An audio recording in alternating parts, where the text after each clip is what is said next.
Alright everyone, welcome back into another fantasy golf video. Going to be breaking down the RBC Heritage. Giving you guys a quick preview, as well as my first clicks for outright bets or placement bets.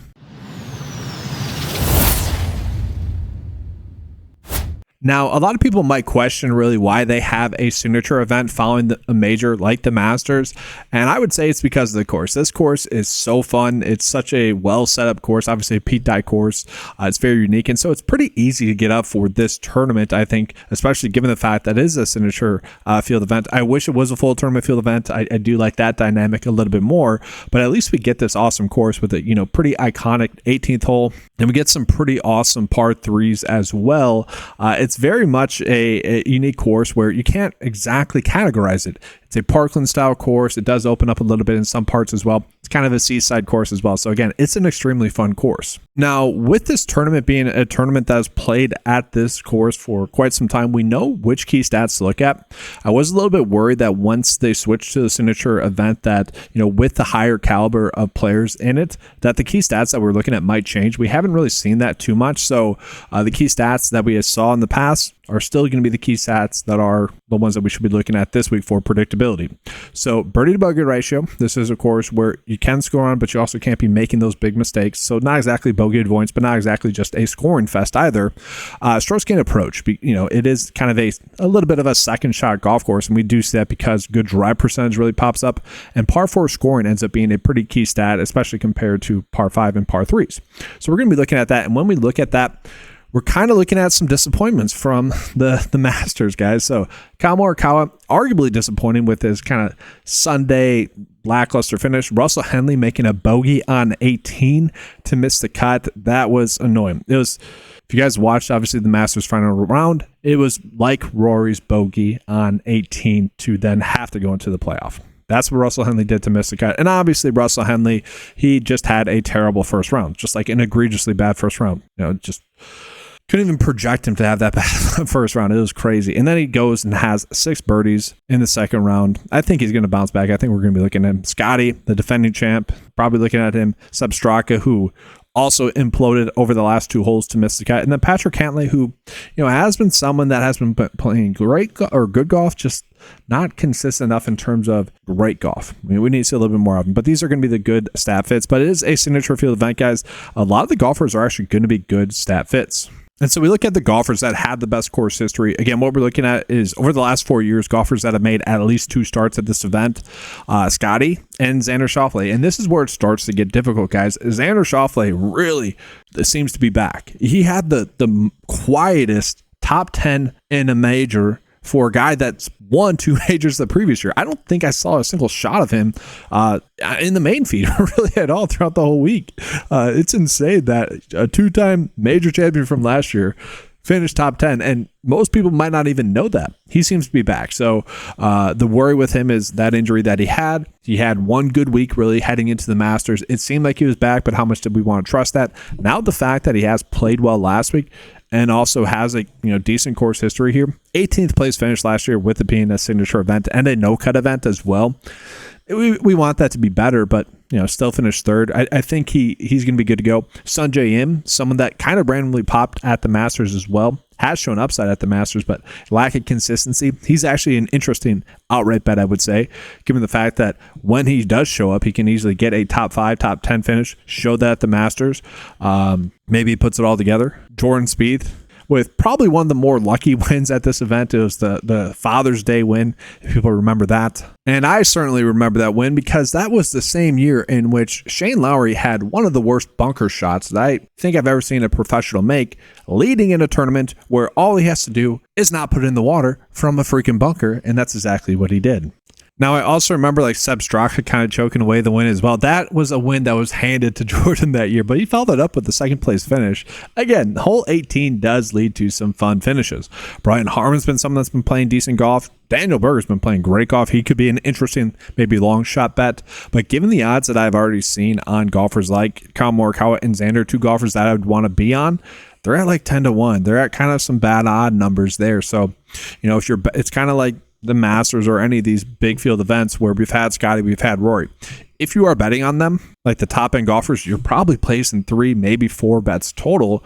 Whereas if you're going for more of the long shot nature, you can maybe get to 7 total players or so. So that's up to you guys in your strategy. But really, I think Colin Morikawa and Xander are going to be our 2 favorite clicks there. I do want to jump into recent form real quick. And so looking at the golfers with the best form, obviously Scotty going to be number 1. Then we do have Colin Morikawa popping up in there. Then Daniel Berger for number 3.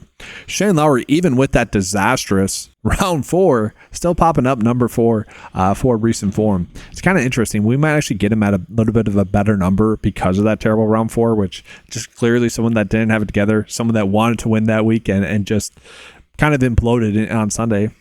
Kind of is what it is. Then we have Jason Day and Corey Connors tied. Okay, but we do have a lot of golfers that are in good form.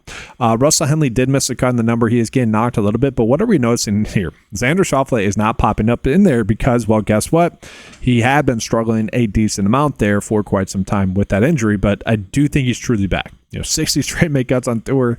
I think we can trust him. And so, again, if you want to bet him, I think you can do that. Then real quickly, just taking a peek at the best specials in the field. So this is going to take into account, all the unique characteristics for that tournament. So course designer, green speeds, green width, all that stuff, put it into one data point.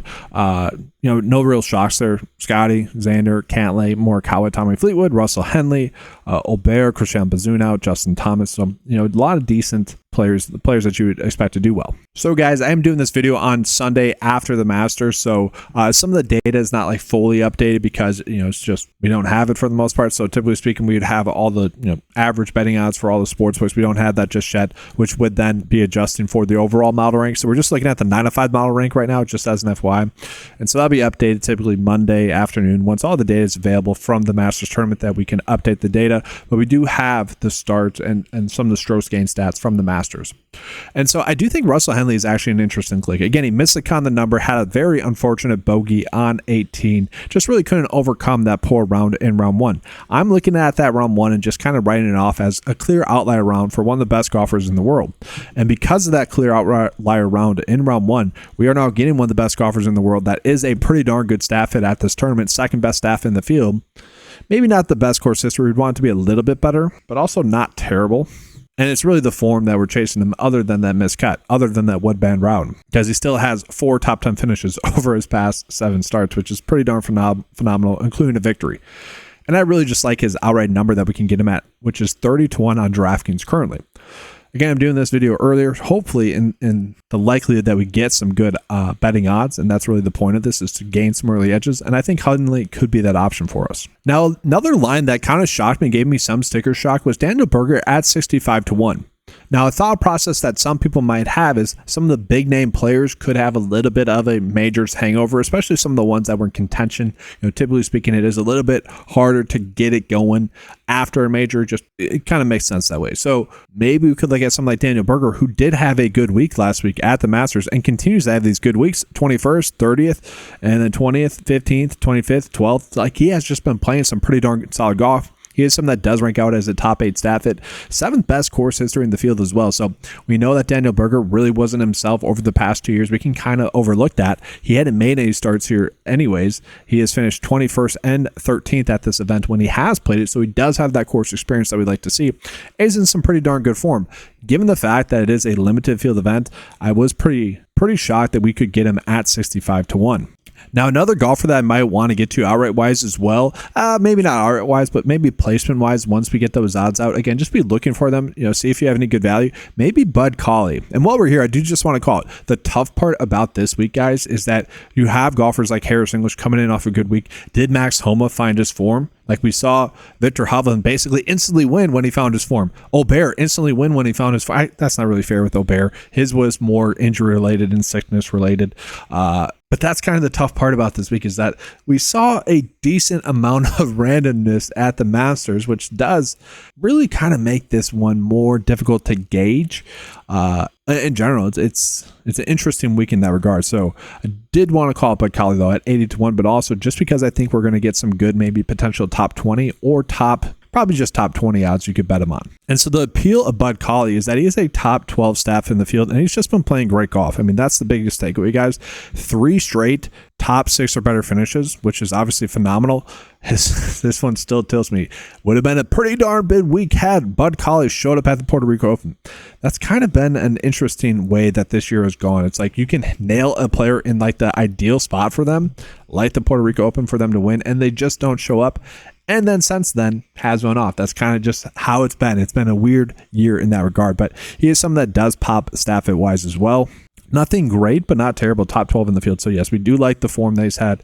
If he continues that, I do think we could get him at good 20-1 or top 20 odds. And 81 is not bad for outright. And now I do want to just take a peek at the top end of the board again. So yes, I do think Xander Schauffele, I could easily see him winning this week with that quiet top 10 that he had. Scotty as well. I mean, Scotty's been playing great golf. He just hasn't been playing lights out golf like he has. He's just been like very close to like winning a bunch of events like he did last year. Just has little misses here and there, which is obviously added up to him not winning, but obviously been playing great golf. I think those odds are warranted. I think the odds are warranted for Scotty, for Xander, and Collin Morikawa. So I'm probably will be on at least Collin Morikawa at 11-1. Just he's playing such great golf, guys. Okay. Even the 14th place finish last week was disappointing at the Masters. It really felt like he should have had a good Sunday round, and he just didn't. Kind of like Scotty, where he just couldn't, which is a little bit different because Scotty still finished top 5, but where he just couldn't really get hot, if that makes sense. He had one really good round where he did, and then the rest just kind of so-so. Top 10 at the Players, second at the API, second at the Century Tournament of Champions. He does seem like a golfer that is just simply due for a win. And he is someone that does have decent course history here, 2 top 10 finishes, and then 36 and 26. You know, we'll take that. Good course experience, second best staff in the field, overall second best pick in the 9-5 model as well. So again, it really just depends on your betting card and how many bets you're going to be on, but I don't mind him at 11-1.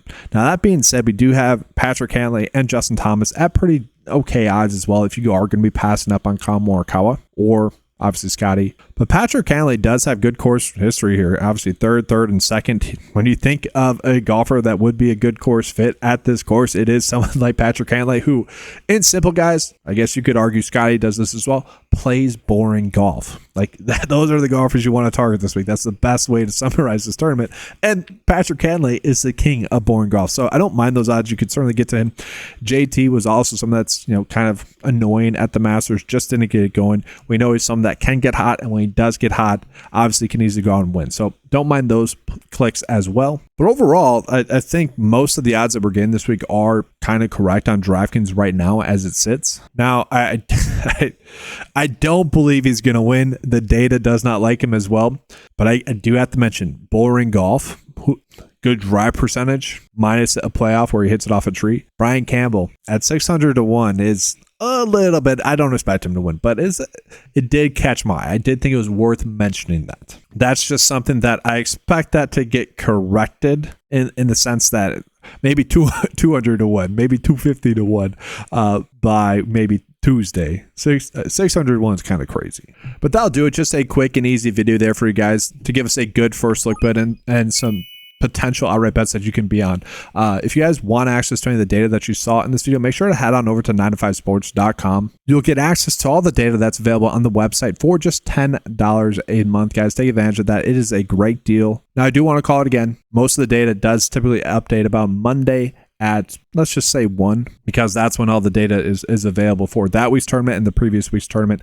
I can't really control that. I am going to continue to come out with these preview videos, I think, because we have been getting enough data available to the point where I can do that. And the whole specific reason as to why that is because the last start that we typically see is always the most important data point wise.